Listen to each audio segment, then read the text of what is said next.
Agora sim, muito bem-vindos ao webinar Alimentação Sustentável nas Instituições de Ensino Superior em Portugal, Desafios e Oportunidades. Eu sou o David Avelar, da Faculdade de Ciências da Universidade de Lisboa, e terei muito gosto em ser o vosso anfitrião para esta hora e um quarto. Desculpem, estava aqui com o YouTube ligado. Os objetivos são precisamente desta hora e 45 minutos, peço desculpa. Vai acabar às 17 horas e os objetivos são muito claros. É termos aqui uma reflexão alargada sobre a questão de desafios e oportunidades que existem quando queremos integrar a alimentação sustentável nas instituições de ensino superior. Para isso temos aqui um programa, uma proposta de programa muito ambiciosa e diversificada. Iremos iniciar com uma introdução, umas boas-vindas ao nosso grupo de trabalho, e a seguir convidamos duas apresentações, duas instituições, a UTAD e a IPL, para nos inspirarem o diálogo, com dois exemplos que queremos serem muito interessantes e estamos aqui bastante ansiosos para ouvir. Passadas estas apresentações, vamos então iniciar um diálogo alargado a dois níveis. A este nível aqui do Zoom, com os meus colegas do grupo de trabalho de produção e alimentação sustentável, mas também em direto via YouTube, onde os participantes, que cerca de 200 se inscreveram, portanto, poderão fazer questões, e a minha colega Elsa Alves, da UTAD, irá fazer a ponte aqui com este painel. E, portanto, esperemos ter aqui um diálogo orgânico muito interessante.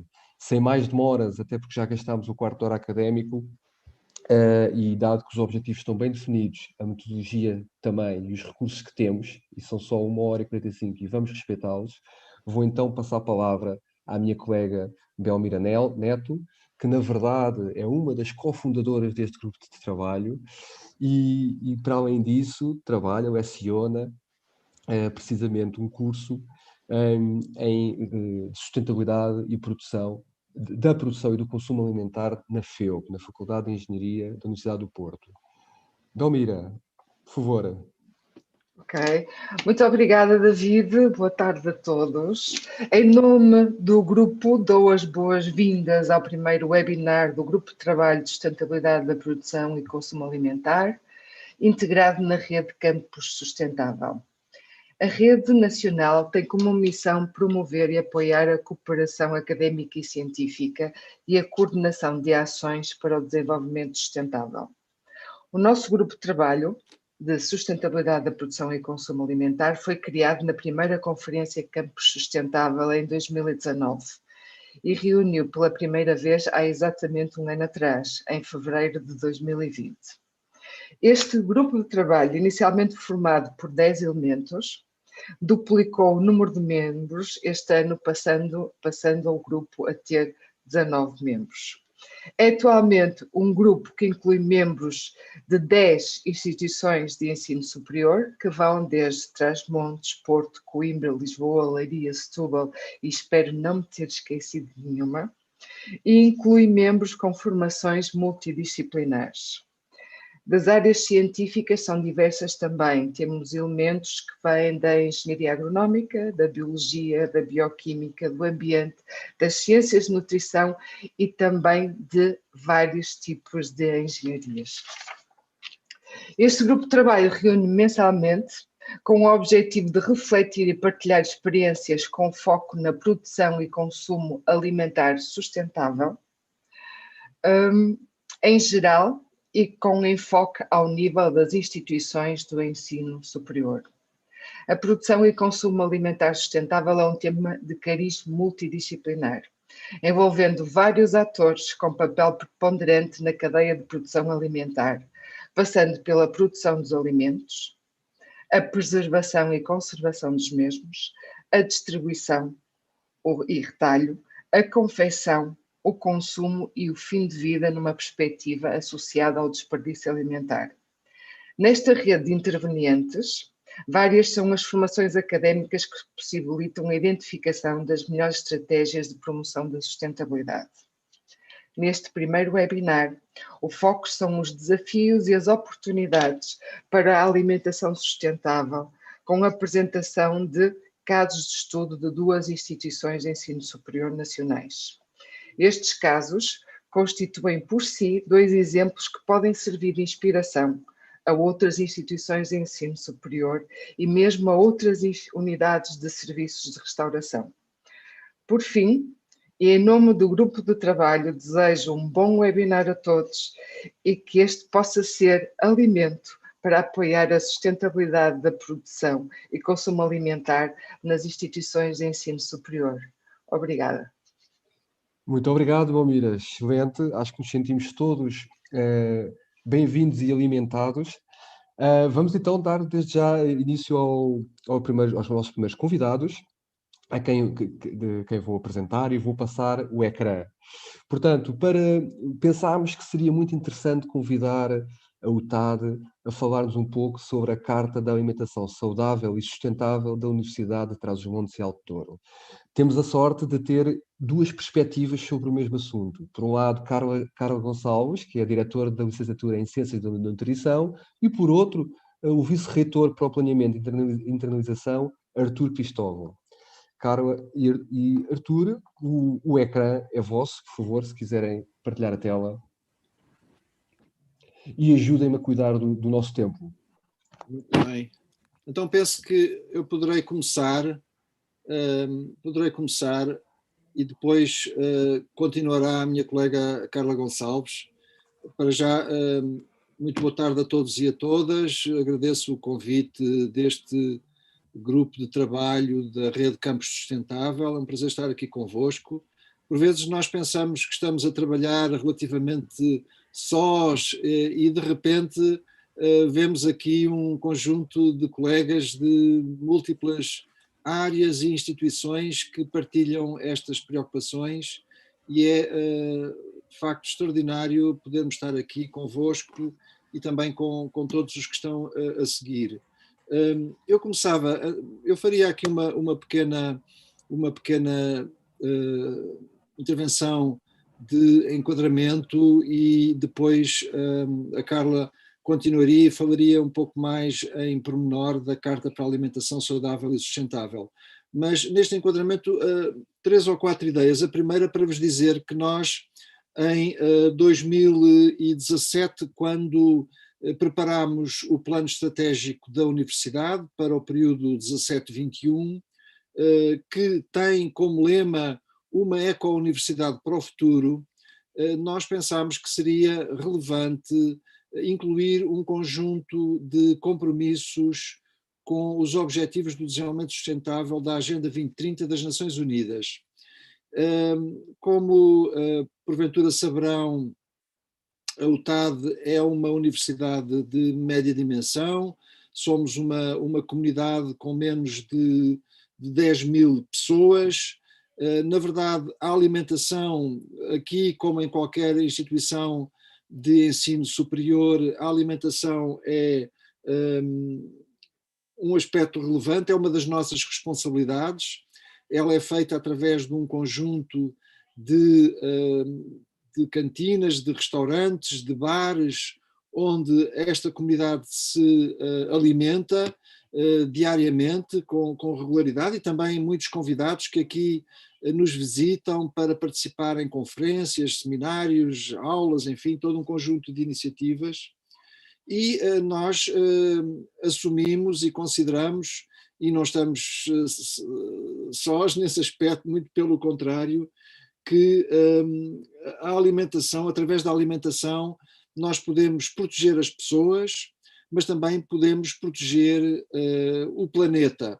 E, portanto, temos aqui, na verdade, a ponte para as questões de uma alimentação saudável, mas também de uma alimentação sustentável. Nós vivemos, efetivamente, isso é hoje amplamente reconhecido, está traduzido em numerosos documentos, relatórios de organizações internacionais, de peritos, de universidades, de todos os contextos, de investigadores, que há de facto esta convicção de que o sistema alimentar está em crise. E quando falo aqui do sistema alimentar, falo no sentido mais global, mais amplo, aquilo que frequentemente é designado pelo sistema ou regime alimentar global.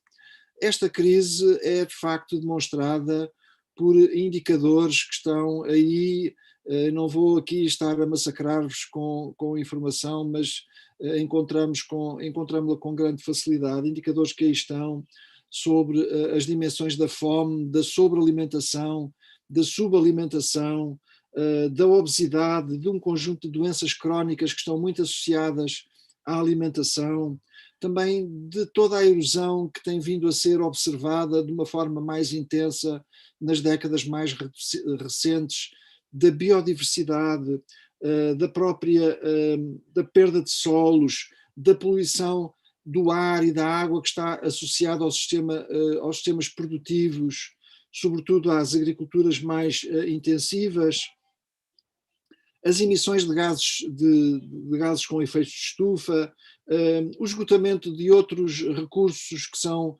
fundamentais, o consumo energético que está associado também aos sistemas mais dominantes de produção e também, inevitavelmente, os próprios desequilíbrios territoriais que têm sido gerados pelo funcionamento do sistema alimentar.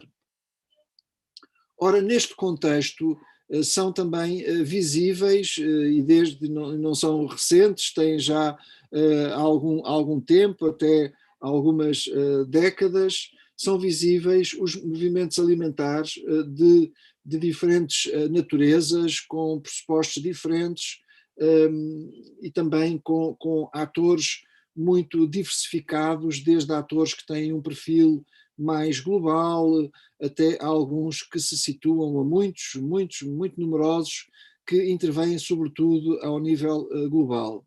Nós consideramos aqui que, na verdade, as universidades, as instituições de ensino superior de uma forma geral, universidades, institutos politécnicos, todas as instituições deste setor podem ter, de facto, também aqui um papel no combate a estes desafios, a esta crise, na busca de soluções para esta crise do sistema alimentar, como eu aqui referi. Nesse sentido, quando aqui há aproximadamente há pouco mais de um ano e pouco, num contexto de um seminário organizado pelo curso de Ciências da Nutrição, foi colocado este desafio. Depois a colega Carla poderá falar um pouco mais desse ponto de partida. Quando foi colocado este desafio, por que não o TAD ter uma carta para a alimentação saudável e sustentável e procurar encetar também aqui um caminho que, aliás, é um caminho que se enquadra na perfeição com esta nossa perspectiva de construção de uma eco-universidade, por que não ter esta carta? E foi aí que surgiu todo o trabalho que a Carla agora poderá explicar com um pouco mais de pormenor. Era esta, no fundo, a intervenção que eu queria fazer em jeito de enquadramento e situando, de facto, aqui o nosso trabalho, o nosso percurso, porque isto é um percurso que está a fazer não só no âmbito do nosso plano estratégico 17-21, mas também da Agenda 2030 e dos seus objetivos do desenvolvimento sustentável, em particular fazendo aqui a articulação com a produção e com o consumo sustentável. Carla, por favor. Boa tarde, então vou dar seguimento a esta apresentação e vou passar agora concretamente já para a carta, este documento orientador propriamente dito, dizer então que de facto ele resultou de um grupo de trabalho que tinha integrado também um contributo importante dos estudantes. Neste caso tínhamos duas estudantes, uma representante da Associação Académica e uma estudante do curso de Ciências da Nutrição, que no fundo também enriqueceram muito esta reflexão e a construção deste documento. Tínhamos representantes dos docentes, dos funcionários não docentes, tínhamos também um elemento da sociedade civil, portanto, um nutricionista do ACES Douro 1, o Dr. Oscar Cerqueira, e, portanto, este documento refletido nesta equipa multidisciplinar também penso que foi importante para a valorização deste pensamento do papel da universidade na promoção de uma alimentação saudável e sustentável. Portanto, não vou voltar a frisar que, de facto, aqui o estudante, quando entra na instituição de ensino superior, é num período da sua vida que muitas vezes toma pela primeira vez algumas decisões autónomas no que diz respeito, nomeadamente, à sua alimentação. Alguns, pela primeira vez, tomam contacto com ter que confeccionar uma sopa, ter que confeccionar uma refeição sozinhos, ter que gerir um orçamento limitado para a aquisição de alimentos. Portanto, aqui também os próprios serviços da ação social também integraram este grupo de trabalho e os serviços de ação social são fundamentais neste pensamento estratégico, são eles que estão responsáveis pelo planeamento das refeições servidas nas cantinas, nos bares, nas máquinas de venda automática e, portanto, também aqui a questão do próprio desperdício alimentar também foi algo que motivou o pensamento desta Carta para a Alimentação Saudável e Sustentável, que foi cerca de, portanto, um ano de trabalho, e no dia 16 de outubro, portanto, do Dia Mundial da Alimentação 2020, ela foi publicada, pode ser consultada e eu no final vou deixar o respectivo link. Esta carta tem 5 princípios orientadores: assegurar o acesso a uma alimentação saudável, equilibrada e variada na universidade, garantir a segurança alimentar, e aqui a segurança alimentar no duplo conceito, quer a segurança de acesso a alimento em quantidade suficiente e em qualidade nutricional para as necessidades do indivíduo, quer no sentido da própria segurança microbiológica, portanto que os serviços de alimentação garantissem essas condições de segurança dos alimentos. Depois, promover a sustentabilidade alimentar e a redução do desperdício alimentar, promover o aumento da literacia alimentar e achamos importante não só aumentar a literacia, mas também a capacitação dos diferentes elementos da comunidade académica, aqui a capacitação não só dos estudantes, mas, por exemplo, até dos próprios manipuladores e cozinheiros e funcionários dos bares, para que eles próprios tenham ferramentas que promovam uma alimentação saudável e sustentável, tendo sempre como foco uma alimentação saudável, de qualidade e saborosa, porque isso também é muito importante, e sustentável na academia. Dentro de cada princípio, a Carta propõe algumas boas práticas e são essas que atualmente o grupo de trabalho está a tentar incrementar e implementar na universidade.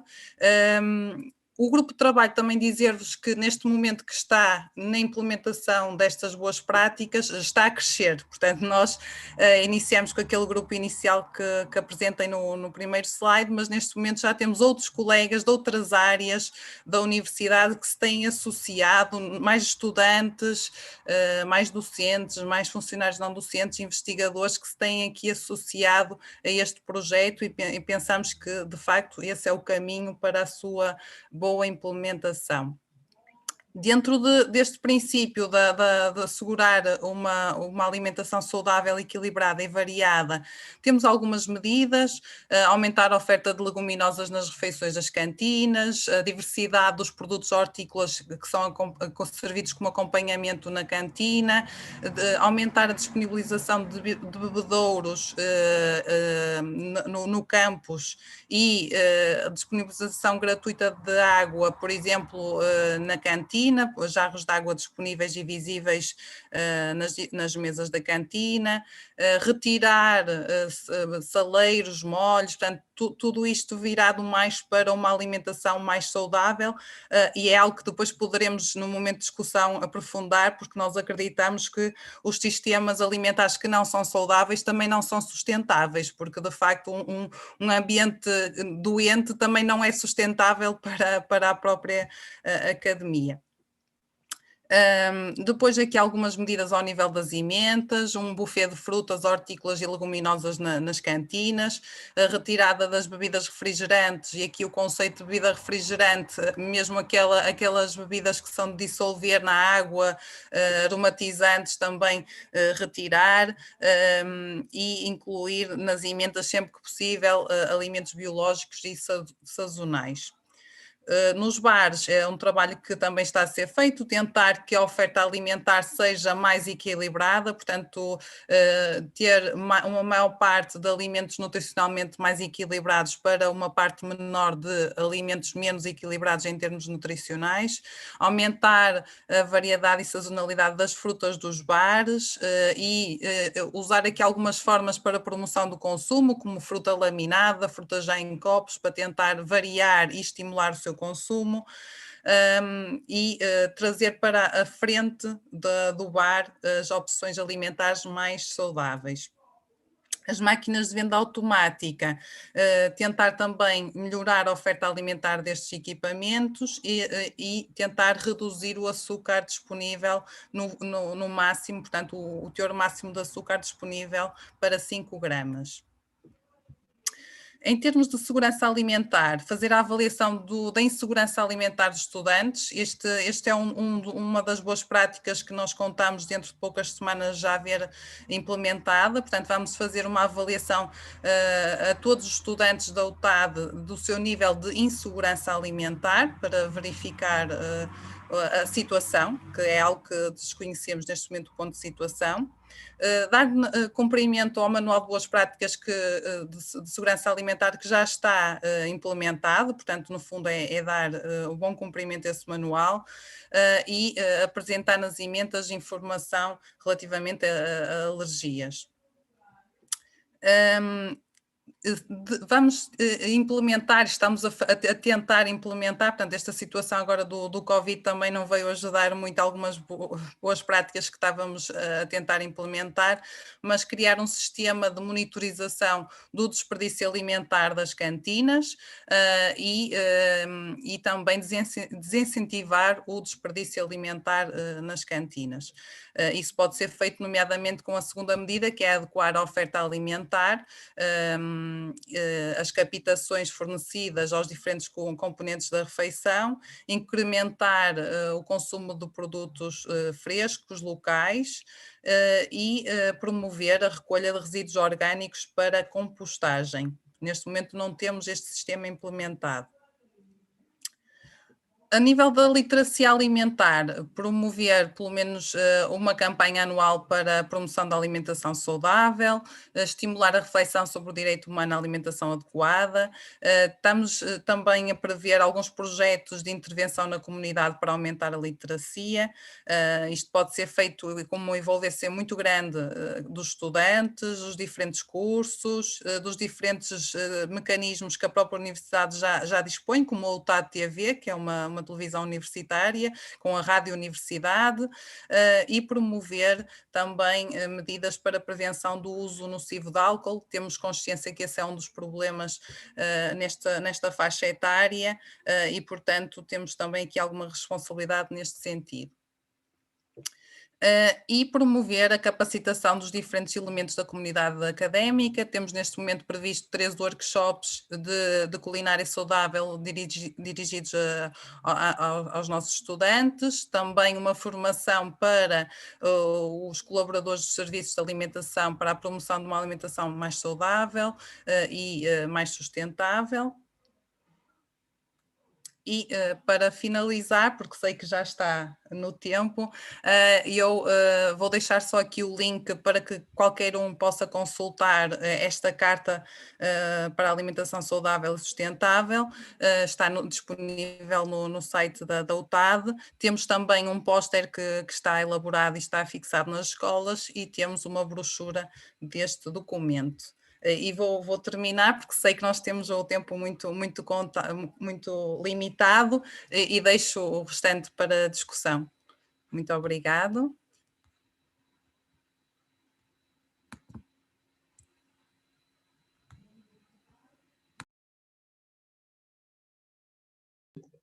Desculpem, estava em off. Muito obrigado ao TAD por esta excelente apresentação. Sabíamos que era impossível em 15 minutos mostrarem-nos com muito detalhe tudo aquilo que estão a fazer.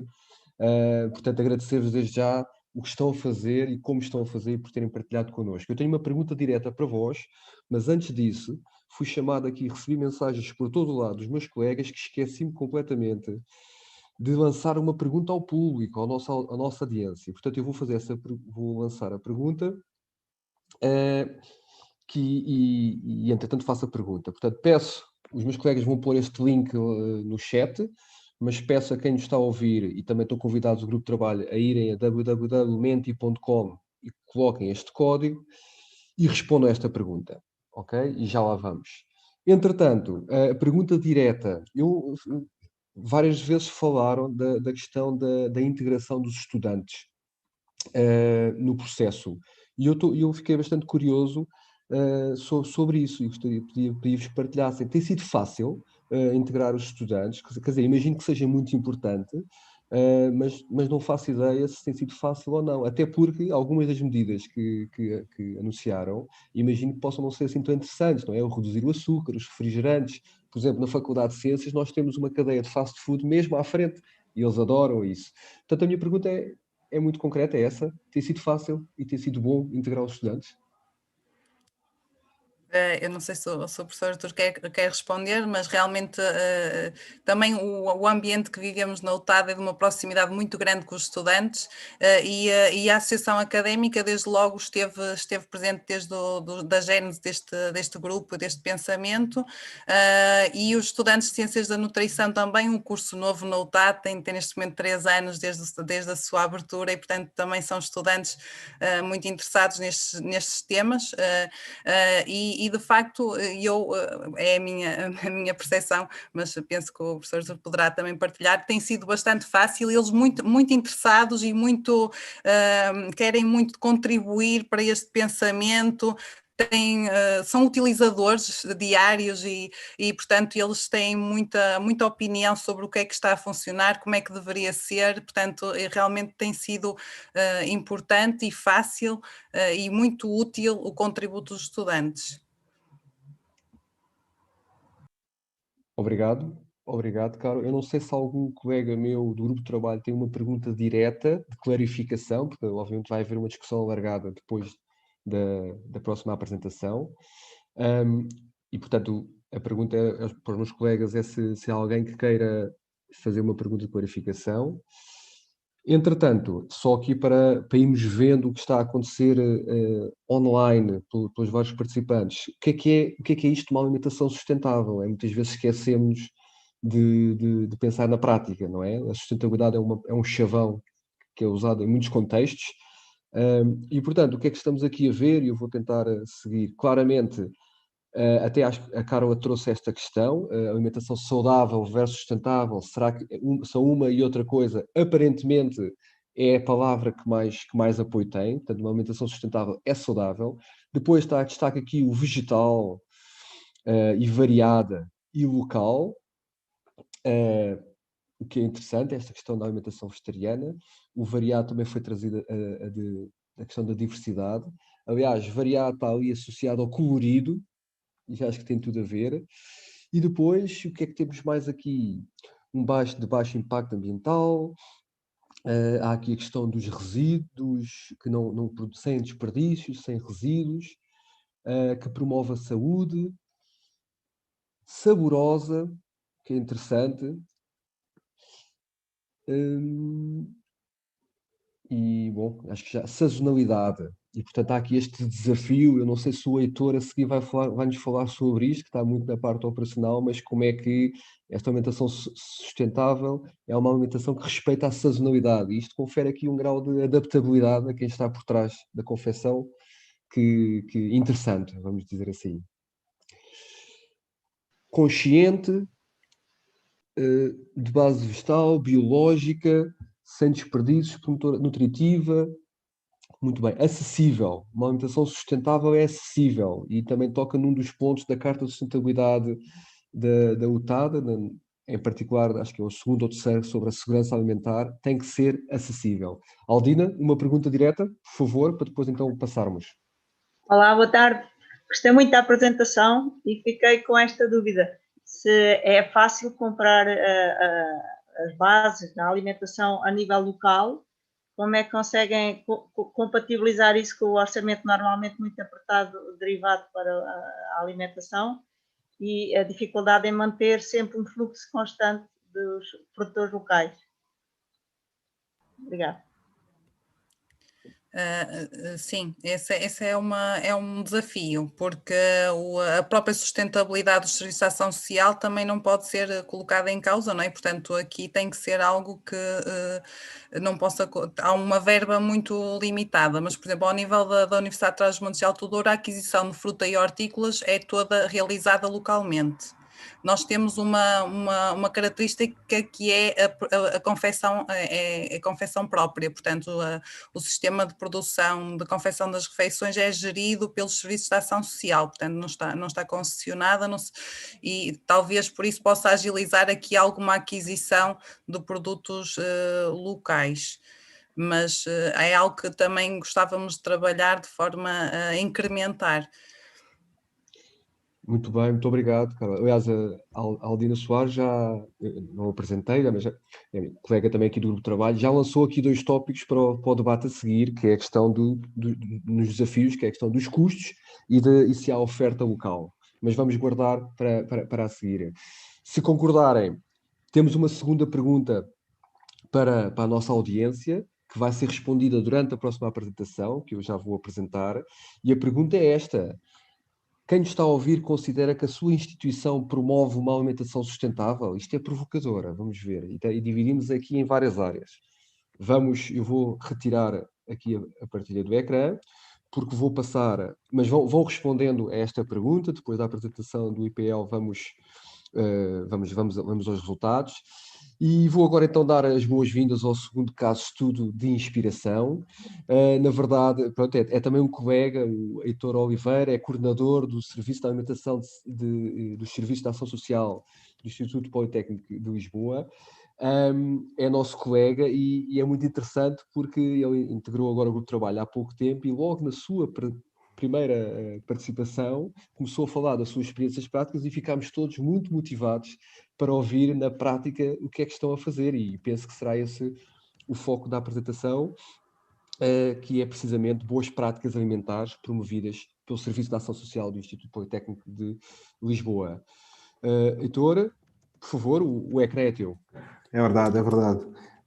Eu tenho muito gosto em pertencer a este grupo de trabalho, eu e em nome dos Serviços de Ação Social e em nome do Politécnico de Lisboa. Como já tenho muito gosto em pertencer a este grupo de trabalho. Tenho visto, temos conseguido desenvolver algum trabalho muito interessante e passo-vos a apresentar quais têm sido as nossas principais preocupações. Vou partilhar aqui a minha tela. Estão a conseguir ver? Ok. Estamos sim.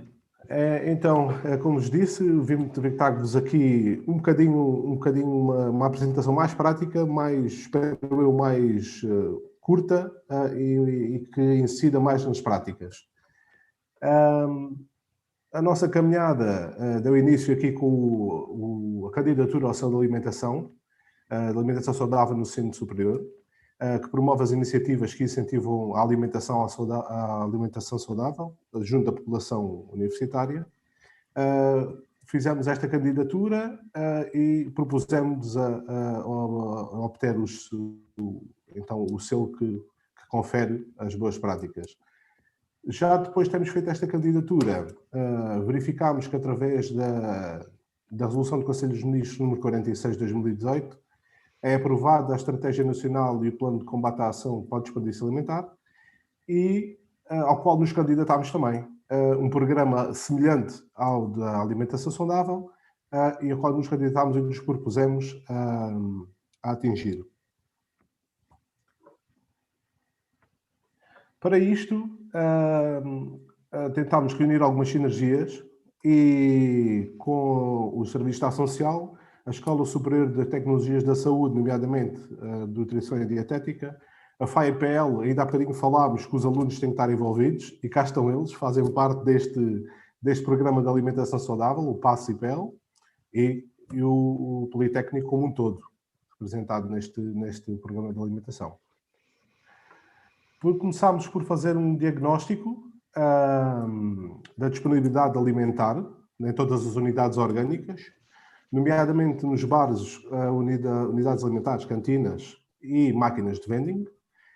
Propusemos a fazer questionários para aplicar na comunidade académica quanto à disponibilidade alimentar, verificar a oferta da disponibilidade alimentar nos bares e nas unidades alimentares, verificar a disponibilidade alimentar nas máquinas de vending e propusemos a fazer uma avaliação do nosso desperdício alimentar. Na nossa intervenção, aplicámos os questionários anteriormente referidos, trabalhamos para a redução do desperdício alimentar, muito importante, e muitas vezes falamos em alimentação saudável, social, mas esquecemos que temos que mudar urgentemente o paradigma desta tipologia de refeições para que elas se tornem mais apelativas e mais atualizadas. Propusemos também a criar ferramentas tecnológicas e literacia para a alimentação saudável e sustentável e alterar os nossos cadernos de encargos para que as nossas unidades alimentares estão em gestão concessionada, para que quem concorra às nossas unidades alimentares tenha que cumprir aqui uma série de regras que fazem com que a nossa alimentação seja mais saudável e sustentável. Eu não pus aqui, mas é muito importante referir que também estamos a criar orientações para a disponibilidade alimentar das máquinas de vending. Estas máquinas de vending não são geridas pelos serviços de ação social, são pelas associações de estudantes, mas mais uma forma de termos a comunidade académica dentro deste projeto é criarmos orientações para o que é que deve estar disponível nas máquinas de vending.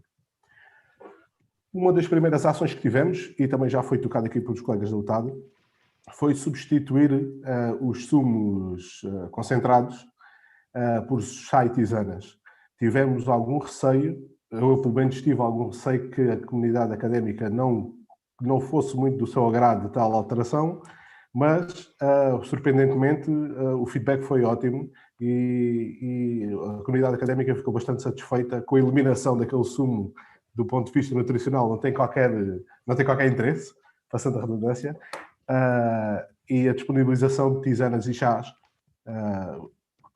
desta altura à temperatura ambiente e depois, numa época de mais calor, um tempo mais quente, mais frescas.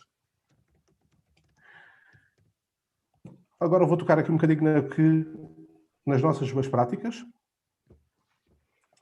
No que diz respeito à produção alimentar e da distribuição das refeições. Os nossos estudantes hortícolas tentamos utilizar os talos e as cascas, tudo o que são existentes, para a produção de caldos e de sopas. A minha área é de produção alimentar e restauração, pela Escola Superior de Hotelaria e de Turismo do Estoril, e quem percebe um bocadinho de processos culinários sabe que uma boa confecção começa com uma base, com um caldo de base.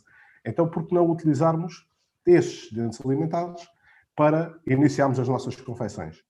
No que diz respeito aos excedentes de pão e de panificação, apesar de serem muito poucos, pelo nosso sistema de previsão de refeições que iremos fornecer, são muito poucos, mas mesmo assim nós ainda conseguimos utilizar o pão para ralar, para alguns processos culinários, para a utilização para crotons, para sopas e para saladas, e a utilização desse pão também para a produção de sobremesas.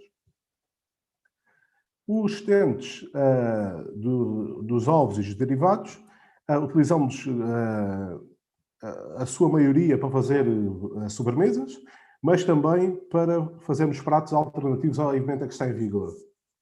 No que diz questão às cascas de batata, que tem sempre aqui é um tema sempre um bocadinho perigoso pela sua toxicidade e às vezes falamos muito neste tema, nós sempre com metodologia que o processo de confecção o permite, nós fazemos a produção da batata assada com casca, sempre que há essa possibilidade, sendo que depois também temos batata assada sem casca para as pessoas que não querem esta opção. No que diz respeito às frutas, e ainda aqui na área da produção alimentar, as nossas frutas que ficam um bocadinho mais maduras, utilizamos-las para fazer sobremesas ou saladas de fruta. E também algumas frutas que, do ponto de vista, não são tão apelativas na linha e as pessoas não os consomem, utilizamos também para este método de confecção. Nos nossos bares, isto inverte-se completamente. A aquisição de frutas e legumes é feita no comércio tradicional. Privilegiamos a fruta feia, entre aspas, como costumamos chamar agora, muitas vezes tende a ser muito mais saborosa do que aquelas maçãs todas bonitas e reluzentes. Perdemos um bocadinho de tempo aqui no que diz respeito à captação adequada. Existem orientações para este fim, mas por vezes, mesmo perdendo um bocadinho de tempo na linha, no ato de servir o prato, tentamos ouvir quem temos à frente, por forma a perceber o que é que essa pessoa pretende levar no prato. Se quer um bocadinho mais arroz, se quer mais carne, se quer... Tendo em conta as balizas que temos, tentamos perceber para diminuir esta ação, ter como objetivo a diminuição do desperdício alimentar pós-consumo. Eu falei-vos um bocadinho sobre o número das refeições. Nós, através de métodos estatísticos, prevemos as nossas refeições que iremos servir naquele período e tentamos com que estas previsões sejam os mais reais possíveis. Os nossos assistentes alimentares que não vão à linha de self-service são depois, tendo em conta as regras do HACCP, de regeneração e conservação, são utilizados para confecção de outros pratos ou para refeições alternativas. No que diz respeito aqui à monitorização do nosso desperdício, tentamos mitigar todo o desperdício que existe a montantes, não é? À produção, no ato da produção. Preocupando-nos o pós-consumo. E temos aqui um grande desafio que ficou um bocadinho parado pelo distanciamento social e pela afluência dos nossos alunos da comunidade académica às escolas, mas pretendemos fazer uma avaliação do consumo do desperdício pós-consumo em um período e depois voltar a implementar medidas e voltar a reavaliá-lo posteriormente, para conseguirmos perceber qual é o nosso desperdício pós-consumo. Nesta fase serão selecionados todos os alimentos que seriam passíveis de comer, seriam passíveis de ingerir.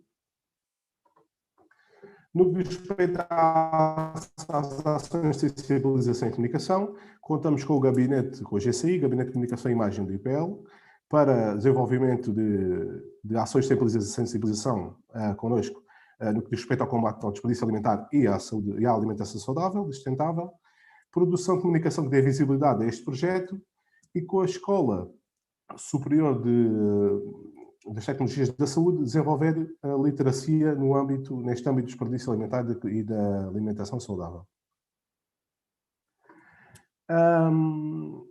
Outra forma de combatermos o desperdício alimentar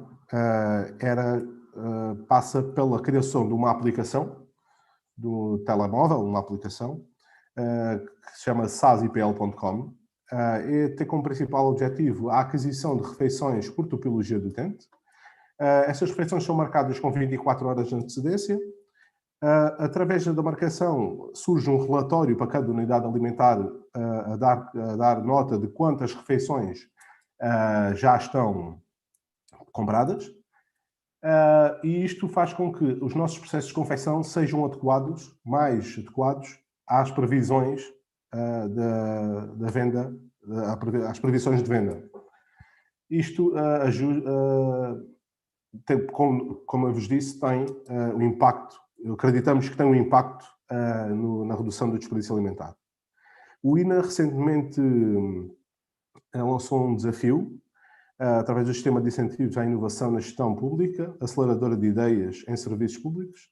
Nós candidatámos com este projeto e estamos expectantes que seja assumido como uma ideia inovadora e que seja um projeto vencedor. Anteriormente já tínhamos criado um serviço de comida de casa. Não é nada mais, nada menos que cada escola tem um espaço que foi por os Chaves criado, onde tem mobiliário e instrumentos para aquecer as refeições, onde as pessoas que trazem refeições de casa possam fazer as suas refeições. No entanto, não nos faz sentido termos só um local onde as pessoas possam fazer as refeições, mas também ter alguma oferta takeaway que a comunidade académica pudesse levar refeições para casa. Então foi quando surgiu a ideia da comida para casa. Se temos uma comida de casa, vamos ter uma comida para casa. Este projeto é uma oferta takeaway, onde é privilegiado que os nossos utentes tragam o seu container, a sua marmita, a sua embalagem, como queiramos chamar, e a refeição fica ao preço social, mas há a possibilidade de nós fornecermos também um container. Estes containers são passíveis de lavar numa máquina tradicional, de casa, doméstica, são passíveis de utilização no micro-ondas e são recicláveis e reutilizáveis. Aqui um dos mais recentes projetos que já está a funcionar.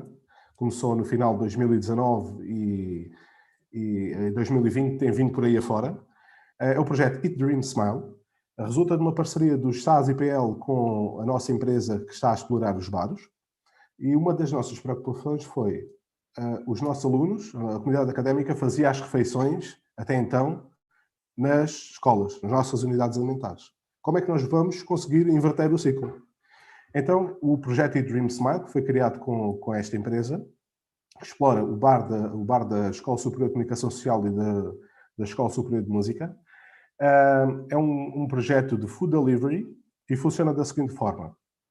Nós ligamos para este contacto telefónico que vem na tela, dizemos qual é a nossa localização e a que horas é que queremos que seja entregue a nossa refeição, escolhemos a nossa sopa, uma box individual de refeição, que pode ter carne, peixe ou uma refeição vegetariana. O método de pagamento é através de MBWay ou em numerário, como para nós for mais confortável. E para podermos usufruir desta oferta, temos que nos identificar. Eu sou o aluno da escola X e o meu número é este. Este projeto não é só dedicado à comunidade académica do UPL, estende-se para toda a comunidade da zona de Lisboa, com preços diferentes, uma diferença pequena. Inclusive, já temos outros serviços de ação social na zona da Grande Lisboa a requisitarem-nos este serviço para fornecimento de refeições em residências universitárias, nomeadamente para alunos que se encontram em períodos de confinamento, aqueles períodos que não estava a faltar o termo agora, de isolamento profilático, e então já temos outros serviços de ação social a requisitar-nos este serviço. Esta cozinha, este projeto, as nossas cozinhas são desperdício zero, tudo é reaproveitado. Temos um chefe à frente destas cozinhas a fazer a gestão dos processos de confecção e tudo é aproveitado. Tudo o que é passível de ingestão é reaproveitado. Este projeto da Eat Dream Smile, eu já vos disse, tende sempre a privilegia a compra local de vegetais e hortícolas e tende sempre a cumprir com a sazonalidade. 16 minutos, Heitor. Falta um minuto. Um dos novos desafios, muito recente mesmo, já tínhamos pensado nisto, uma cozinha dedicada a gluten free. O feedback que temos tido dos nossos utilizadores tem sido neste sentido e pensámos, por que não, neste projeto, abraçar este desafio. Falámos com a APC, a Associação Portuguesa de Celíacos, que nos vai dar mentoria e que nos vai guiar nesta cozinha, neste tipo de cozinha. E mais que uma cozinha dedicada ao gluten free, nós queremos uma cozinha certificada. Então, muito possivelmente, se conseguimos concluir, eu acredito que sim, seremos a primeira cozinha certificada para gluten free em ambiente académico em Portugal, também que eu não conheço outro sistema de entrega de food delivery em ambiente universitário. Penso que também somos pioneiros nesta inovação. Esta cozinha tende a aumentar a disponibilidade alimentar da nossa comunidade académica. Deixo aqui os meus contactos do Serviço de Ação Social, o e-mail institucional, o telefone, e fico disponível para poder trocar algumas ideias com quem achar pertinente. Estamos sempre abertos a propostas e a projetos inovadores. Agradeço-vos imenso, David, e a todos, agradeço imenso a disponibilidade e este bocadinho que tivemos aqui, para mim foi um gosto. Ora, nós é que agradecemos, Heitor, muito obrigado, excelente apresentação das várias iniciativas que estão a levar a cabo. Eu penso que, bem, isto já está a ganho. Nós tivemos aqui, desde a perspectiva do vice-reitor, que enquadrou na questão dos objetivos de desenvolvimento sustentável da Agenda 2030, até uma perspectiva mais académica, digamos assim, docente da Carola Gonçalves, até uma perspectiva mais operacional, de quem está não na linha da frente, na parte de trás, a tentar iniciar aqui uma série de iniciativas. Eu acho que temos os ingredientes para iniciarmos aqui um diálogo, mas antes disso, vamos então aos resultados do nosso segundo questionário, que era precisamente, que era provocadora, não era? Será que a minha instituição promove uma alimentação sustentável? Digamos que aqui deste lado discordo totalmente, deste lado concordo totalmente, e aqui será o meio termo. E o que eu vejo, não sei se concordam comigo, é que, olhando para esta amostra de quem respondeu, que ainda fomos algumas pessoas, a maioria concorda que até promove aqui uma emenda vegetariana e a inclusão e apoio social a grupos vulneráveis, está a ser considerado. Aliás, estamos aqui a ver, eu desconhecia, temos aqui vários votos, aqui até mais para a frente. E sem dúvida que o que está aquém será esta questão dos produtos locais, que inclusive a Elcina já tinha perguntado anteriormente, mas também o aproveitamento de sobras, que o Heitor focou bastante, iniciativas práticas e o tratamento sustentável dos resíduos. E este resultado abre o mote, penso eu, aqui para o nosso diálogo, não é?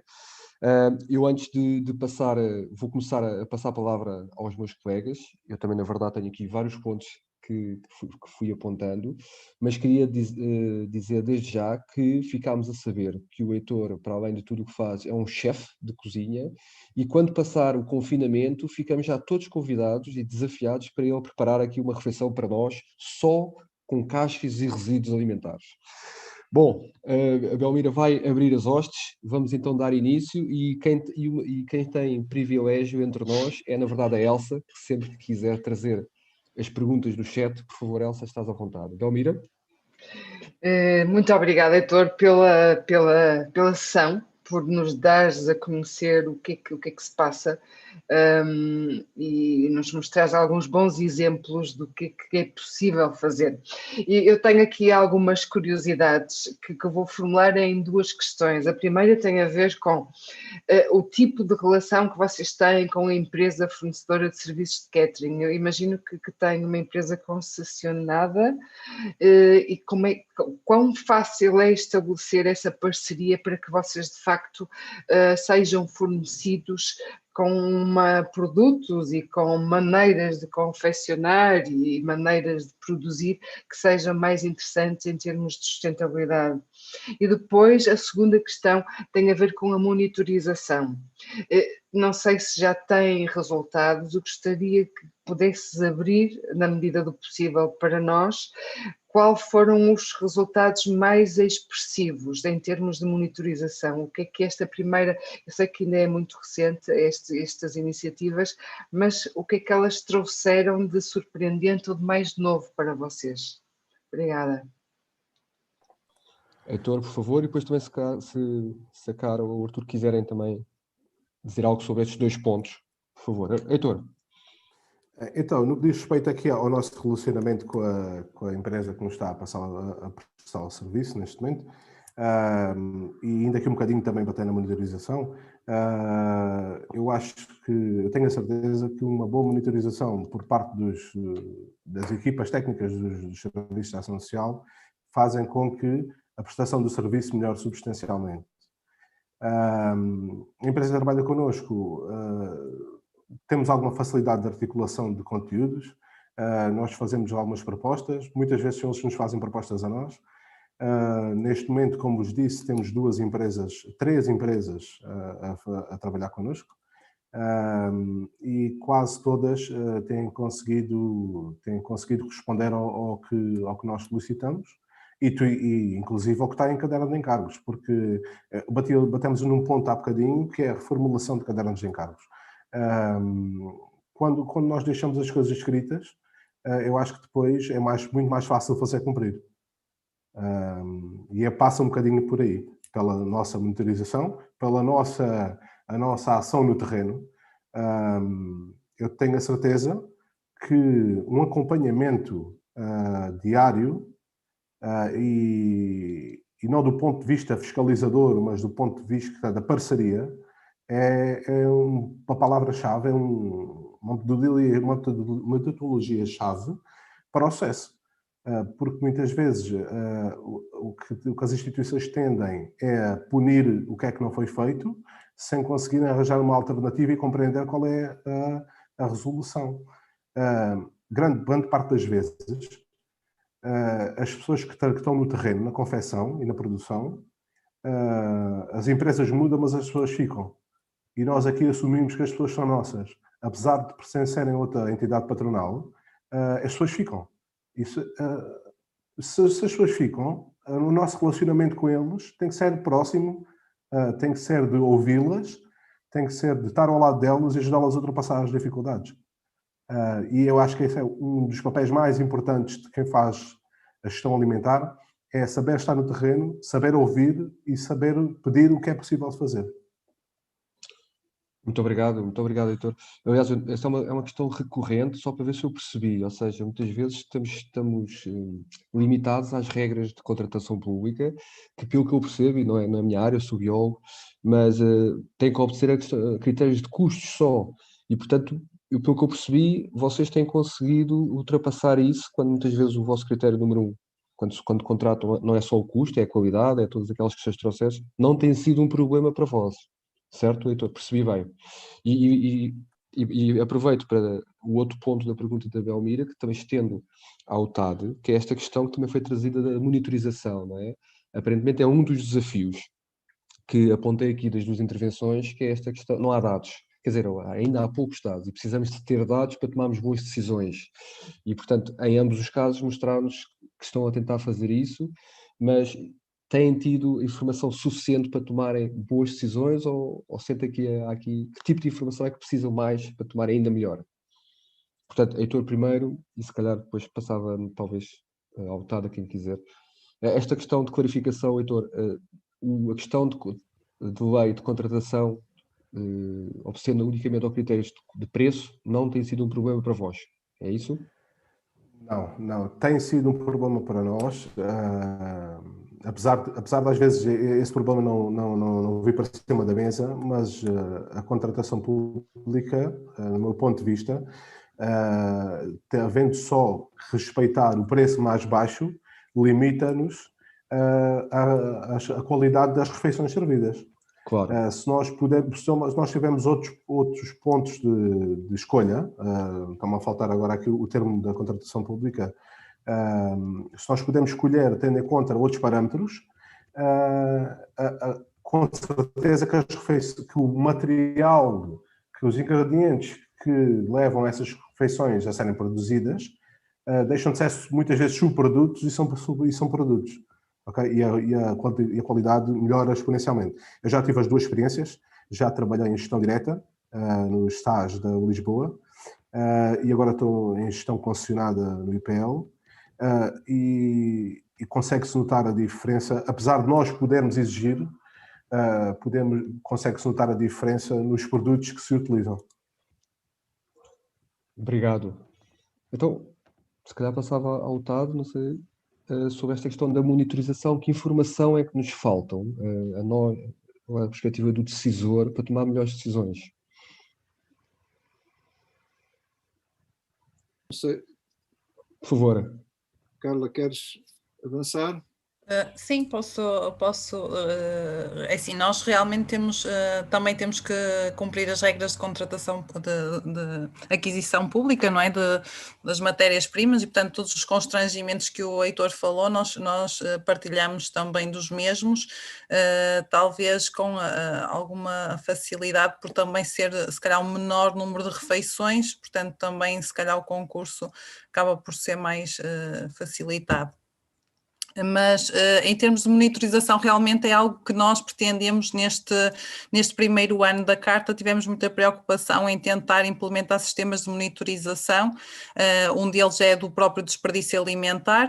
Nós sabemos que é algo que temos que ter em atenção, mas não sabemos a magnitude do problema e, portanto, estamos a tentar implementar esse sistema. O que, com esta situação do confinamento, temos uma cantina neste momento fechada, portanto há aqui, o serviço está residual neste momento, portanto não é propriamente o melhor cenário para se implementar este sistema, e o outro é a monitorização da insegurança alimentar, portanto para também tentarmos ter uma consciência da magnitude desse problema que também desconhecemos. E tentar aqui conciliar estes dois sistemas de monitorização.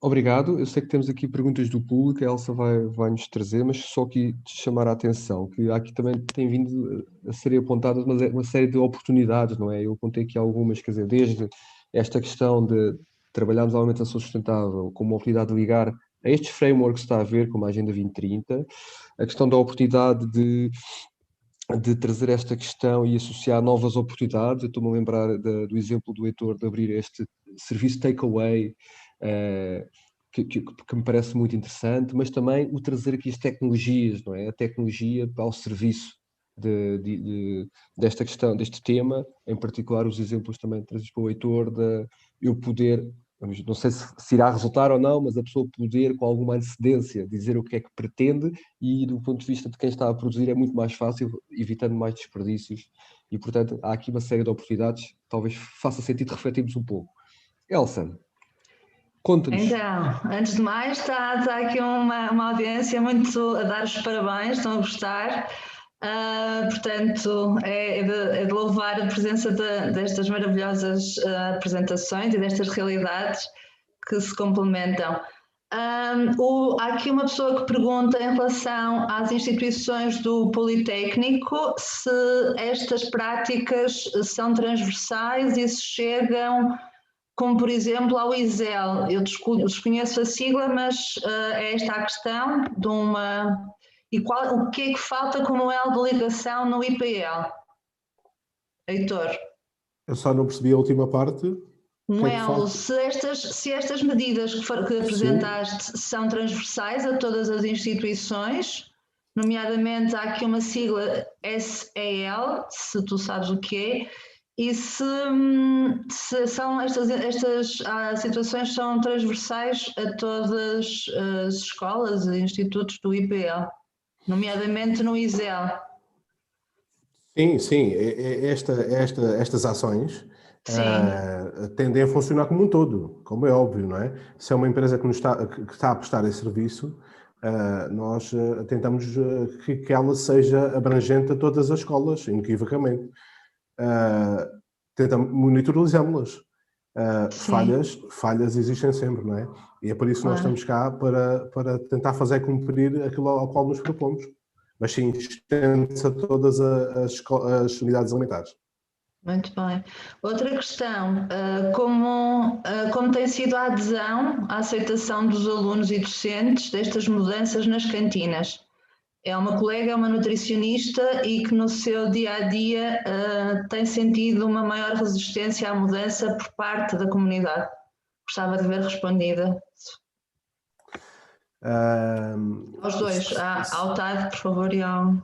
Se percebi, a questão é no que diz respeito a à melhoria da alimentar nas cantinas, sim, correto? Sim.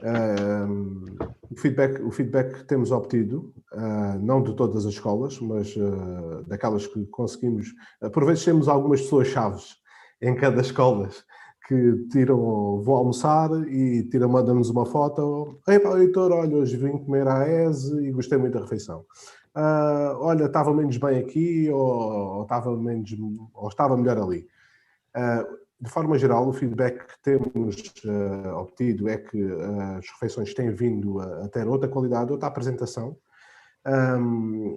Os próprios colaboradores sentem-se mais motivados e tendem a fazer com que o serviço funcione de uma forma mais agradável, com um sorriso nos lábios, e quando nós estamos no local e motivamos os outros, com certeza que as coisas correm como possivelmente até então não correram.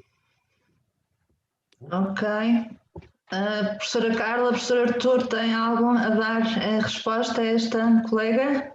É assim, nós, em relação a estas medidas que vemos aqui na carta, a carta foi lançada em outubro de 2020 e, portanto, propriamente o feedback de algumas destas medidas que estamos a tentar implementar não temos ainda, não é? Acreditamos sempre que existe alguma resiliência no sistema, não é? Há sempre alguma resistência à mudança, estamos à espera que isso também possa acontecer neste caso, mas também existe do outro lado que serão muito bem acolhidas algumas destas medidas, portanto nós contamos com essas duas possibilidades de feedback por parte da comunidade académica, mas sinceramente neste momento não... em outubro já estávamos numa situação de bastantes contenções em termos de contactos pessoais, não é? Portanto, já os próprios serviços de ação social e da alimentação já estavam com uma capacidade muito reduzida e continuamos neste momento nessa situação. Eu só queria acrescentar, porque penso que isso não foi referido na intervenção da minha colega, que os serviços de ação social da Universidade também fizeram parte do grupo de trabalho que esteve a trabalhar na preparação da carta e têm estado a acompanhar, havendo, julgo eu, pelas trocas que temos feito, pela participação que tem havido, uma sensibilidade para a implementação das medidas e, aliás, havendo já, mesmo pré-carta, ou seja, antes dela existir, muitas das questões que foram elencadas, das práticas que foram elencadas, eram já uma preocupação do serviço. Deixamos de ouvir. Ficou sem som, ficou com o mudo.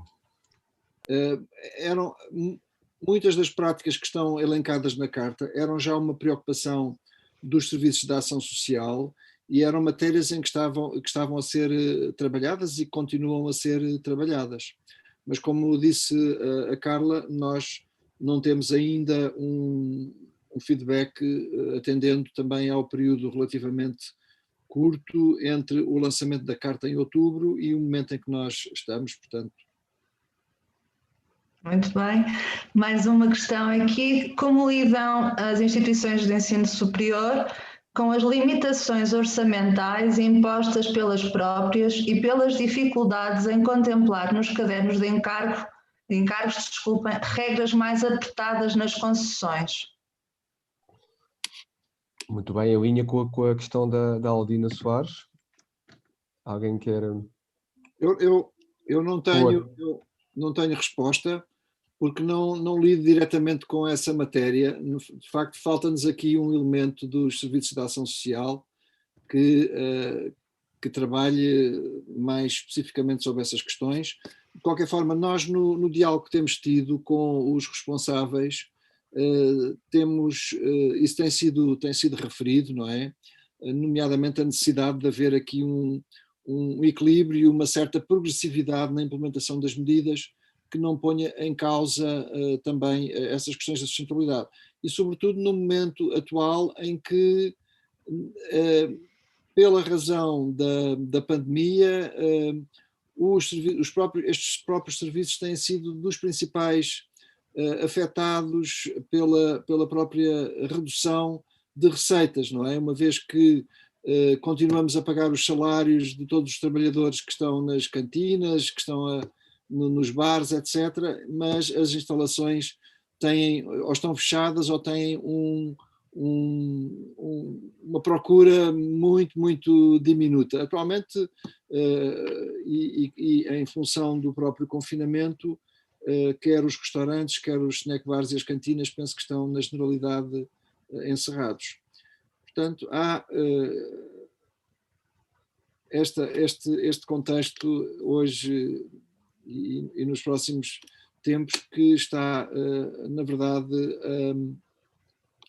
a limitar não só o nosso trabalho neste campo da implementação da Carta, mas também a ter um impacto muito significativo nas receitas dos serviços de ação social e, em particular, da área da alimentação. Sim, obrigado por ter trazido o elefante da sala que não tínhamos falado, não é? Há um mundo antes e depois do Covid, e quer dizer, em certa medida o que estamos a falar às vezes torna-se difícil de perceber, mas eu penso que estamos a falar ainda no período antes, pré-Covid, na esperança que voltemos a ele, mas quer dizer, são duas realidades e contextos completamente diferentes, pelo menos na Faculdade de Ciências isso é claro. Eu tenho aqui um comentário e uma pergunta. O comentário é também trazer esta questão da oportunidade, não é? A questão de integrar, de se integrar o que já está a ser feito, o mundo que já está a ser feito neste novo framework, nesta nova abordagem, ou seja, não estamos a partir do zero, não é? As nossas instituições já estão a fazer algumas coisas e passa, se calhar, um dos primeiros passos passa por tentarmos integrar nesta nova abordagem. A pergunta tem a ver aliás, com os resultados das respostas ao questionário da questão da produção local. Eu acho que todos concordamos que a alimentação pode ser vista como um ato revolucionário, não é? Este voto diário que todos nós damos, se for bem canalizado, poderemos estar não a destruir, não a ter impactos negativos, mas antes, pelo contrário, impactos positivos. E permitam-me só dar-vos a nossa pequena experiência na Faculdade de Ciências, que há um grupo informal, eu imagino que isto não possa ser feito de forma institucional, mas essa será a pergunta. Há um grupo informal que fazemos parte de um CSA, uma comunidade, agricultura suportada pela comunidade. Ou seja, selecionámos um agricultor que tem um projeto muito interessante de regeneração da paisagem, de respeito por tudo, os animais e as plantas que produzem, e é muito poderoso porque nós sentimos que quando estamos a comer estamos a fazê-lo com baixo impacto, mas também a ajudar a investir, estamos a investir em projetos em que acreditamos. E imagino que concordem comigo, a pergunta é possível, e está muito em linha com o que a Aldina perguntou há bocado, é possível arranjar estes critérios de tentar escolher produtores locais, por exemplo, e de projetos que obedeçam a critérios, porque seria fácil fazer uma série de critérios, mas incluir estes critérios na escolha dos produtores. E em paralelo a esta pergunta, será que há suficiente oferta, que era a questão que a Aldina tinha trazido, de produtos locais que forneçam, e portanto temos aqui as universidades como motor de desenvolvimento e promoção da biodiversidade e regeneração local. Não sei quem quer pegar. Eu posso responder a isso. Se é possível, eu julgo que sim. Os cadernos de encargos são passíveis de metermos lá a informação que nós queremos. Agora, não falando da minha experiência no IPL, mas falando da minha experiência em Lisboa, que tive em gestão direta, a minha experiência diz-me que o tecido empresarial na área da alimentação que temos é muito fraco. É fraco ao ponto de nós precisarmos de 1 tonelada de batatas para aquela semana, por exemplo, e chegarem-nos 500 quilos. E nós temos que andar constantemente a trocar emendas e reinventar-nos. Se isto acontece com as médias empresas, digo eu, do nosso fornecimento alimentar, a produção local, por esta lógica, não terá a capacidade para nos fornecer 2, 3 toneladas de frango, hortícolas e frutícolas frescos todos os dias. Digo eu não estou a querer dizer à partida que não terá, mas tendo em conta a minha experiência, já o verificamos, né, desta forma, Agora, se, na minha opinião, deveríamos privilegiar essa aquisição, sem dúvida alguma. Como vos disse, nós fazemos na produção das nossas refeições nos bares, mas são uma quantidade mais pequena de refeições. Não falamos nem em 500, 600, 700 refeições diárias ao almoço, não é? São muito menos refeições. Desta forma, acredito que sim, e é um investimento que deve ser feito. De outra forma, terão que se arranjar mecanismos para apoiar produtores locais a conseguirem chegar um bocadinho mais longe e depois fazer face a estas necessidades. Tendo em conta que os padrões alimentares, o padrão das características dos ingredientes com que nós cozinhamos têm que ser idênticas. Nós não podemos ter uma cenoura do tipo A e uma cenoura do tipo B. Se calhar não estou aqui a expor bem a coisa, mas os nossos ingredientes têm que ser idênticos para o nosso produto final ser idêntico também. Ok, não sabia. Arthur, Carol, querem esta questão do local, regional? Sim. Eu também não conheço a cadeia de abastecimento aqui dos nossos restaurantes e cantinas, não tenho, mas penso que, como disse aliás o colega, o David, no início, comer é um ato revolucionário, não é? Penso que, e eu concordo, porque de facto as nossas escolhas alimentares, para além de satisfazerem as nossas necessidades, os nossos gostos, e de contribuírem também para a nossa saúde, portanto estamos a falar aí no plano individual, mas temos que pensar também num plano mais amplo, no coletivo, no ambiente, na sociedade. Portanto, as nossas escolhas são, na verdade, acabam por ser escolhas políticas. E uma preocupação nossa, nomeadamente no plano da formação, da sensibilização dos estudantes, é também ajudar a que ganhem uma consciência sobre o impacto que as escolhas alimentares têm, não só na saúde, e aí, portanto, estamos a falar mais diretamente das questões da nutrição, do papel da nutrição, dos nutricionistas, nomeadamente, a minha colega Carla, da Elsa e de outras que estão aqui, mas também dessa possibilidade de se refletir sobre o impacto daquilo que optamos por colocar no prato, não é? As questões que o colega, que o Heitor referiu, acho que estão bem refletidas, aliás, nos estudos que são feitos sobre esta matéria. Muitas vezes os mercados, a produção local ou regional não tem capacidade de responder. É mais fácil para o CSA, que na Faculdade de Ciências organizaram através de um grupo de colegas que estão ligados a um produtor, porque a escala aí é uma escala de um conjunto de famílias, um conjunto pequeno de famílias. Quando nós falamos, de facto, de uma instituição universitária, e ainda por maioria de razão do Instituto Politécnico de Lisboa, que deve ter um número bastante acima daquele que é o número de estudantes da UTAD, quando nós falamos de instituições, mesmo como a nossa, com 8.000 pessoas, pouco mais do que isso, então o negócio é completamente diferente. Mas, sem dúvida que esse objetivo do abastecimento local está hoje inscrito nas preocupações de escolas, de universidades, de instituições de apoio social, das mais diversas. Eu acho que é um objetivo que tem que ser prosseguido. Existem algumas limitações ainda que, do ponto de vista, por vezes se colocam do ponto de vista legal, relativas à própria contratação pública, etc. Portanto, as margens, portanto, somos obrigados a abrir concursos, tudo é mais fácil quando se trata de um grupo de amigos que procuram comprar àquele produtor, não é? Quando se trata de uma instituição que tem todo um conjunto de obrigações que não são fáceis de cumprir, mas há um trabalho que está a ser feito.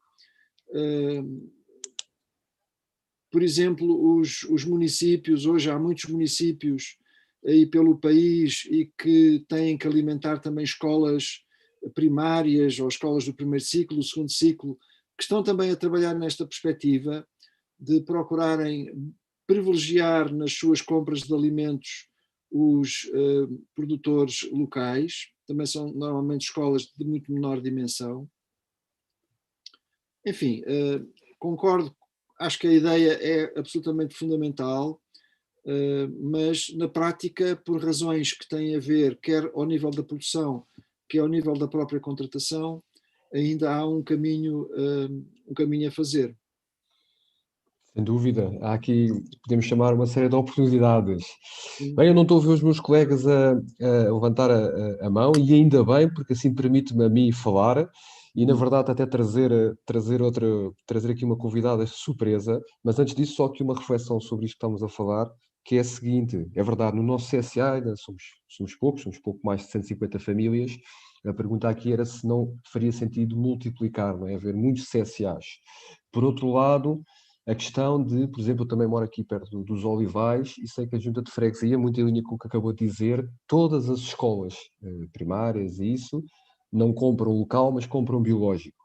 E eles, ao início, fizeram uma parceria com uma rede, que é a Agrobio, que serve de plataforma precisamente para garantir que há produção suficiente. Não é local, é biológico, mas a lógica é essa e os desafios são semelhantes. A reflexão que eu deixo no ar, até porque até resulta de uma conversa que estava ontem a ter com um chefe, o chefe António, é precisamente, será que, até em linha com o que o Heitor disse, mais do que eu pedir que quero 1000 francos para a semana, será que não faz sentido perceber o que é que as condições ecológicas e locais têm para nos oferecer e nós adaptarmos ao contrário? Ou seja, em vez de ser a procura a decidir o que é que vamos comer, ser a oferta a decidir. E está muito em linha com a questão da sazonalidade que se falou. Portanto, eu posso querer comer morangos no inverno, mas será que faz sentido?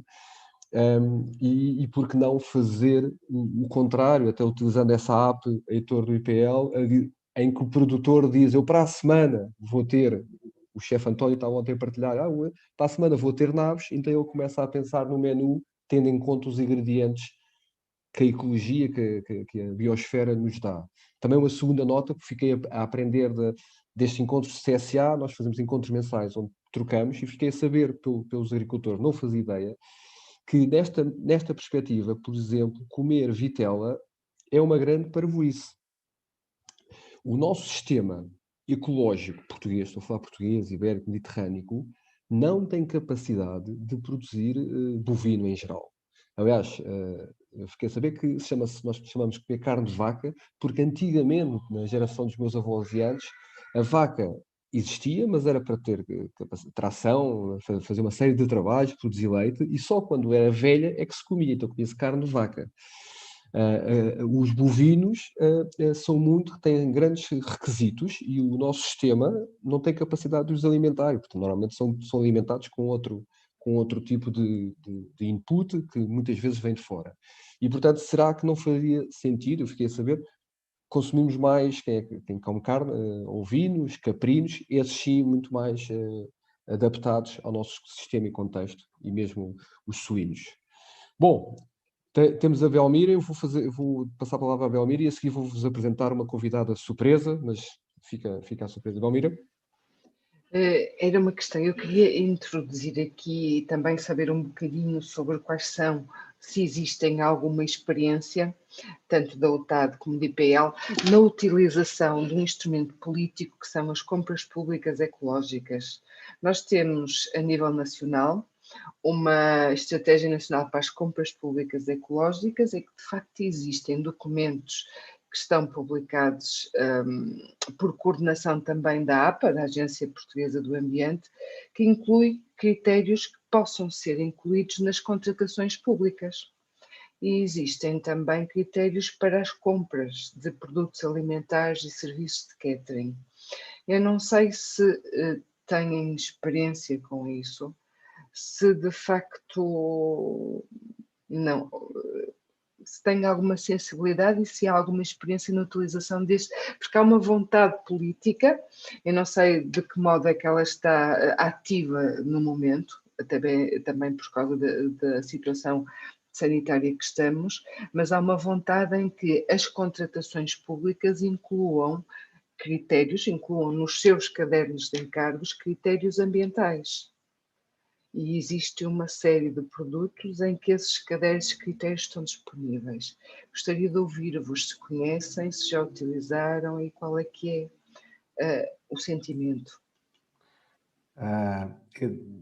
Eu posso responder, obviamente. Do ponto de vista da gestão direta, eu já olhei para esses critérios ecológicos. E um dos grandes problemas que nos deparámos foi preços que sejam adequados às refeições que são vendidas em contexto social. Porque produtos biológicos e que respeitem a parte ecológica como refere nas compras públicas, triplicam ou quadruplicam o preço. Em vez de nós comprarmos umas maçãs a 14 cêntimos, compramos umas maçãs a 50 cêntimos. Isso não é compatível depois com os preços de venda ao público. E os preços de venda ao público tinham que ser outros. Mas não podem ser outros porque o IAS diz que é uma percentagem do IAS, as refeições. Então, no que me diz a minha experiência, é que é muito bonito termos esses critérios se os pudéssemos aplicar efetivamente de outra forma.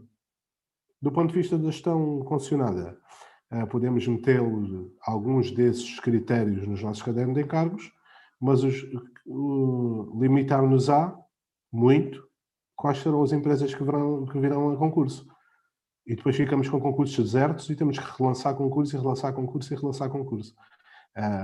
Prende-se, ao fim e ao cabo, independentemente de ser gestão direta ou gestão concessionada, eu acho que se prende com os preços que são praticados para estes tipos de produtos. Nós, como vos disse, abraçámos o projeto Gluten Free, sabendo de antemão que as farinhas que são utilizadas e os produtos são de preços completamente diferentes. Não utilizamos açúcares refinados, utilizamos sempre açúcares alternativos nos bares, onde temos notado esta maior expressão neste tipo de cozinha, mas temos a noção que os preços são completamente diferentes. Não se pode depois adaptar isso a uma pode-se, não sei como, mas pode-se, mas a uma refeição social que o preço é muito baixo, torna-se muito mais difícil aplicar a possibilidade de aplicar estes critérios. Já agora, deixe-me só dizer uma coisa, em termos de publicidade, os serviços de ação social têm um Instagram, que é o SASIPLX. Eu convidava-vos a visitar. Temos conteúdos interessantes. Temos também um Instagram que é o Eat Dream Smile. Eu gostava que vocês nos pudessem seguir e gostassem de gostar do que nós fazemos. Está feito o desafio. Alguém da UTAD quer comentar? Ok. E já vi que temos... Bom, isto é sempre assim. Quando começamos a chegar ao fim, começamos a apertar. Então, temos perguntas no YouTube, que a Elsa quer trazer. Temos aqui também já mais perguntas. Mas antes disso, permitam que... E fazer sempre o meu comentário, peço desculpa. Ainda bem, Heitor, que disseste que os preços são diferentes. Não estamos a falar de caros. Isto é uma grande questão, não é? A verdade é que, normalmente, os preços da comida convencional não internalizam as externalidades ambientais e sociais. Isto é um problema. Porque se formos a ver, se calhar o preço que falas são os preços justos. Os outros são baratos demais, ou seja, alguém está a pagar.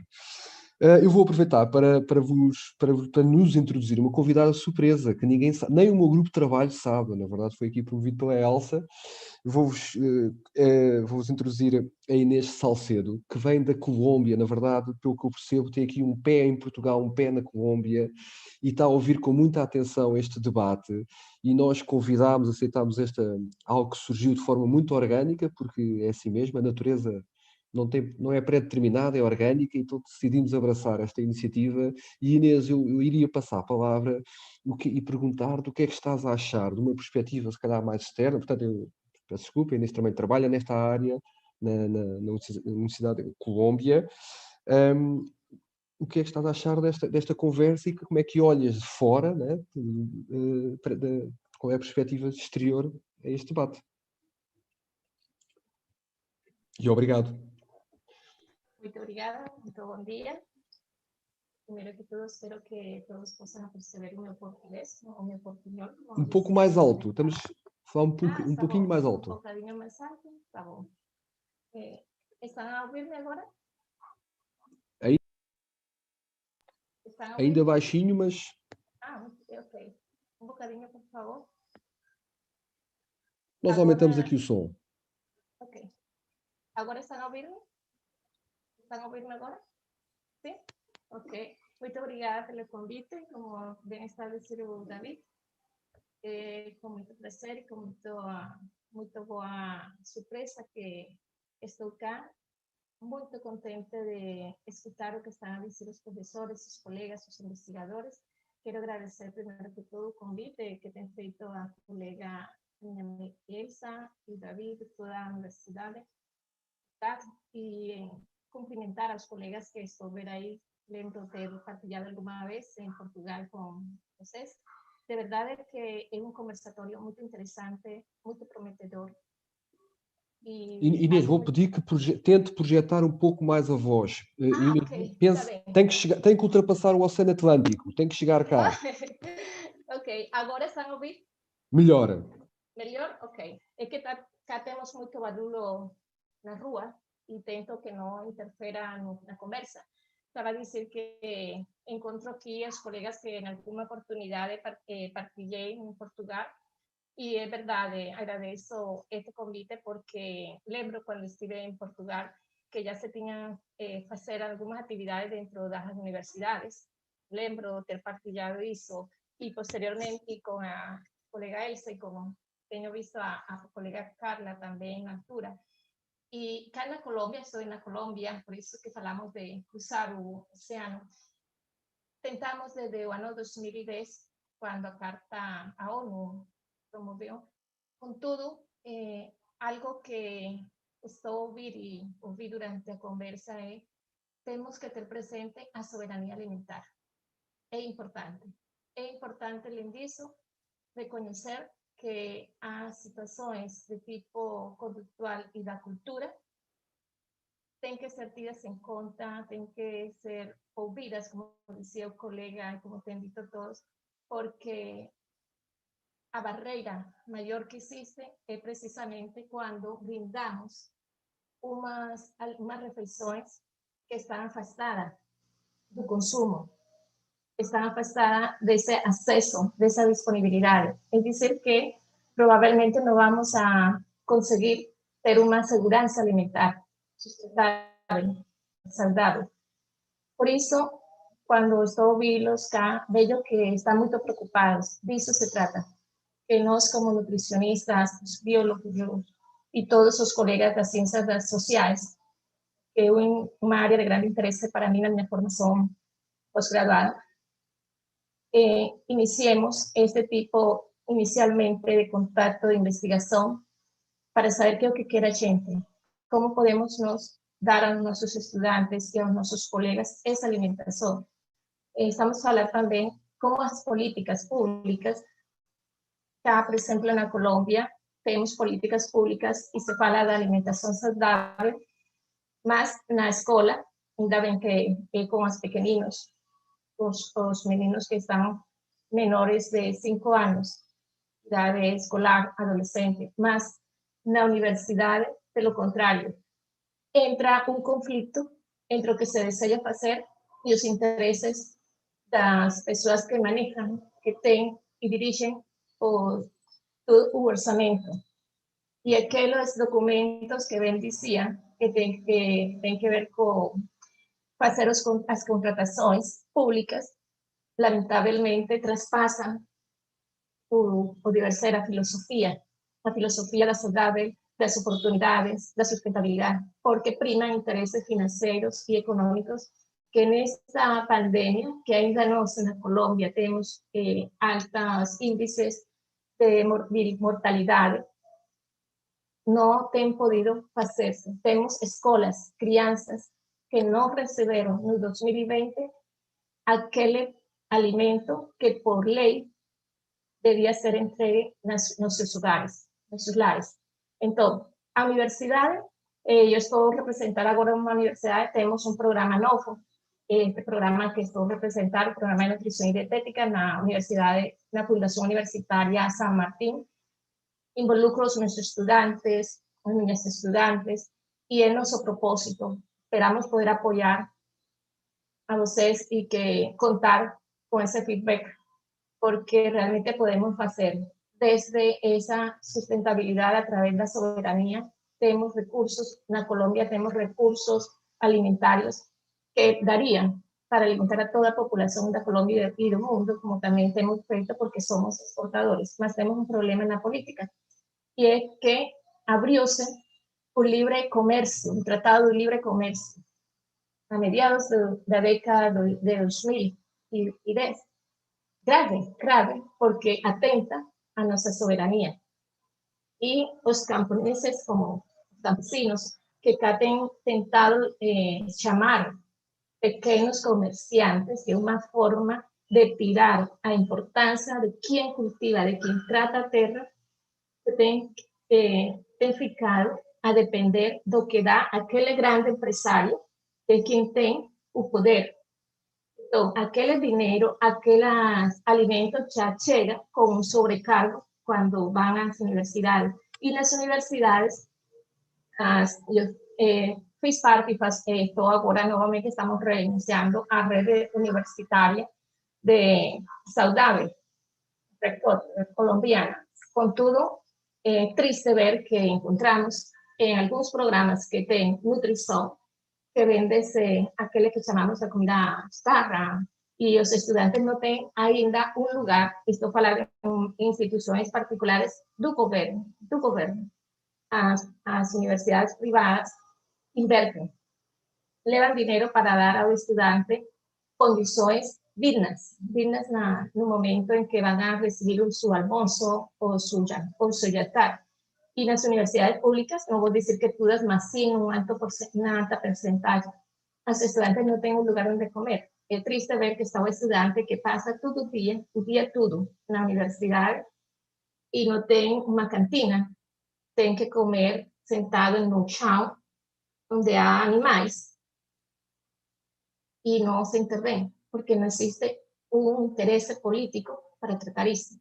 Então, eu aplauso o que vocês estão fazendo, espero que possam continuar e que tratemos de que esta iniciativa, que já tem mais de uma década, se faça realidade, se faça operacional.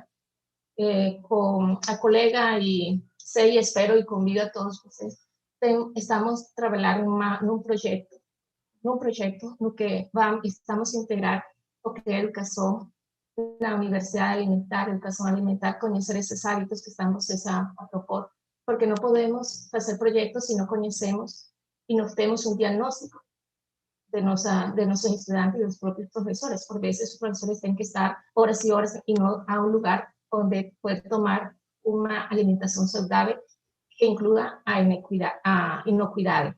Então, realmente convido a que continuem. Vamos a encontrar situações, pero es muy bom que continúen. Yo agradezco esta oportunidad, y desde la Fundación Universitaria San Martín estaremos prontos a seguir también sus pasos, porque, como digo, somos nuevos en el área de nutrición.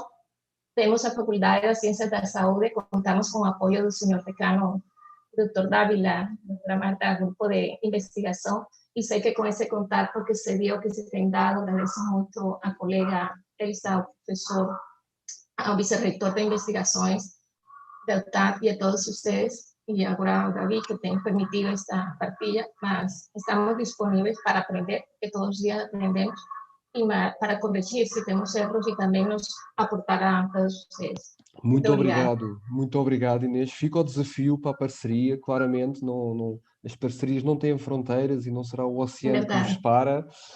Fica o testemunho, muito obrigado pelo testemunho, sempre bastante envolvente. Quer dizer, eu queria destacar só aqui 2 pontos, eu sei que estamos com o tempo, estamos a 6 minutos de acabarmos, mas esta questão que a Inês trouxe da soberania alimentar, a Carla já tinha falado de segurança alimentar, mas subir um patamar, a soberania alimentar, inclusive aqui como é que esta questão pode promover a cultura, algo que ainda não tocámos, não é? A Inês falou em particular dos pequenos agricultores, estávamos a falar um pouco isso, e diria que é aqui um dilema, não é? Que por um lado a procura pede os tais 1000 frangos e o pequeno agricultor não consegue fazer isso, mas até que ponto entra em conflito com esta questão de que queremos regenerar, queremos apoiar estes pequenos agricultores que têm tradições, que têm culturas, e a alimentação aqui como uma forma também de promover isso. E o segundo grande ponto, quer dizer, que não é, que é ser muito mais sensível, político, os interesses instalados. E em particular estes pactos que estão a haver a nível internacional e como é que isso vai impactar mais uma vez o elo mais fraco da equação, que são os camponeses e os pequenos agricultores. Muito obrigado Inês, pelo testemunho. Temos 5 minutos, e temos mais pessoas do que minutos, portanto vamos tentar aqui ser eficientes. Elsa, sei que tens aí uma série de perguntas, portanto, de forma sintética, se puderes trazê-las, agradecia-te. E depois, eu vi que a Belmira continua com a mão levantada, não sei se é esquecimento, se é mesmo verdade, e que entretanto a Aldina tirou a mão, e portanto pergunto se a Aldina quererá falar e depois para fecharmos. Elsa. Então, do Politécnico de Lisboa, perguntar à professora Carla Gonçalves quais as ações de literacia alimentar que têm funcionado melhor junto dos estudantes e quando vamos ter a redução de carne nas unidades alimentares do ensino superior. Pronto, as estratégias de literacia, neste momento, pronto, temos algumas limitações, portanto irão decorrer, temos previsto aqui uma envolvência da comunidade académica em torno da criação do logotipo para este grupo, da Carta para a Alimentação Saudável e Sustentável, para também dinamizar aqui um pouco os princípios e os objetivos da Carta, tentar fazer uma campanha anual em torno destes conceitos de alimentação saudável e do consumo responsável de álcool. Não temos a prática de ter ainda já decorrido alguma campanha, estamos a projetar este concurso para o logotipo da Carta, que é para envolver toda a comunidade académica, mas não temos ainda nenhum feedback. Em relação à redução do consumo de carne, eu acho que aqui, mais do que pôr a tónica na redução do consumo de carne, é na adequação. E, portanto, aqui será um consumo adequado para as necessidades nutricionais e que, simultaneamente, acaba por ter um impacto na sustentabilidade ambiental.